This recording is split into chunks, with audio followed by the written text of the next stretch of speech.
ένα νέο αστείο του ελληνικού στα Stream Sky. Συμμετοχική κουμπί. Η παραγωγή ΓΙΟΑΚ παρουσιάζει την εκπομπή Πόρζιρου. Είμαι ο Αλέξανδρος Κοντοπίδης. Αλέξανδρος Κοντοπίδης, ένα ταλαντούχο παιδί, όχι μόνος δημοσιογράφος. Καλησπέρα, είμαι ο Αλέξανδρος Κοντοπίδης για την εκπομπή Πόρζιρου. Καλησπέρα, είμαι ο Αλέξανδρος Κοντοπίδης.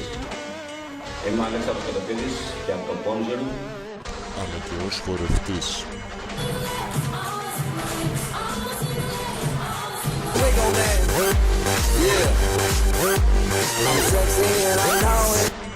Και ως τραγουδιστής.